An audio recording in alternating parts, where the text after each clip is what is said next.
बेहतर बचत के लिए फिक्स डिपॉजिट्स को निवेश का सबसे अच्छा ऑप्शन माना जाता है। इसकी सबसे बड़ी वजह है ज्यादा ब्याज, सुरक्षित रिटर्न और जब चाहे पैसे वापस निकालने जैसी सुविधा। इसीलिए एफडी को निवेशकों का पसंदीदा इन्वेस्टमेंट टूल भी कहते हैं। लेकिन अगर आप बैंक नियमों को अच्छे से समझकर एफडी में पैसा लगाएंगे तो आपको न सिर्फ ज्यादा रिटर्न मिलेगा बल्कि बैंक के दिवालिया होने पर भी आपके पैसे नहीं डूबेंगे। हाल ही में कई बैंकों ने एफडी की ब्याज दरों में बढ़ोतरी की है। कई बार लोग सिर्फ ब्याज दरों को देखकर ही एफडी में निवेश कर लेते हैं, लेकिन ऐसा करना बिल्कुल सही नहीं है। एफडी कराने से पहले टेन्योर और इसमें निवेश पर मिलने वाली टैक्स छूट समेत कई बातों का ध्यान रखना चाहिए। एफडी कराते समय कुछ जरूरी बातों को अनदेखा करने पर आपको नुकसान भी उठाना पड़ सकता है। इसीलिए एफडी कराते समय उसकी अवधि को तय करने से पहले सोच विचार करना बेहद जरूरी है।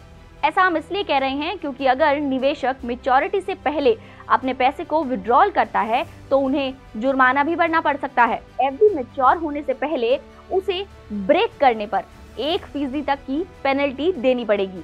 इससे डिपॉजिट पर कमाए जाने वाला कुल ब्याज कम हो सकता है।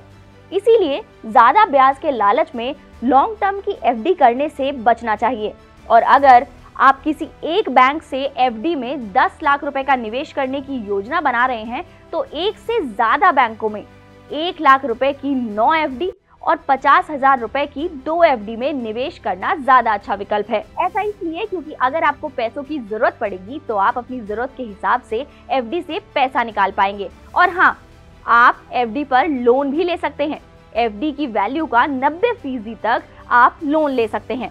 मान लीजिए आपकी एफडी की कीमत 1.5 लाख रुपए है तो आपको 1,35,000 रुपए तक का लोन मिल सकता है। अगर आप एफडी पर लोन लेते हैं तो आपको एफडी पर मिलने वाले ब्याज से 1 से 2% ज्यादा ही ब्याज देना पड़ेगा। जैसे कि आपकी एफडी मान लीजिए 6% का आपको रिटर्न दे रही है तो आपको 7 से 8% तक की ब्याज दरें लोन के लिए चुकानी पड़ सकती हैं। ज्यादातर बैंक सीनियर सिटीजन को एफडी पर 0.5% का ज्यादा ब्याज देते हैं। ऐसे में अगर आपके घर में कोई सीनियर सिटीजन है तो आप उनके नाम पर एफडी करवाकर ज्यादा ब्याज कमा सकते हैं। हालांकि अलग अलग टेन्योर की एफडी की ब्याज दरों में अंतर होता है। इस तरीके से एफडी कराने पर आपको पैसों पर अलग अलग तरह से ब्याज मिलेगा और एक अवधि की एफडी में जुटाकर किए गए निवेश से मिलने वाले ब्याज से वो ज्यादा होगा।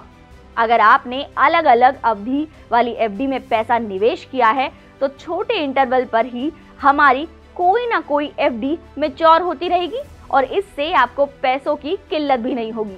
साथ ही अगर अचानक आपको पैसों की जरूरत भी पड़ती है तो आप किसी भी एफडी से पैसा निकाल सकते हैं।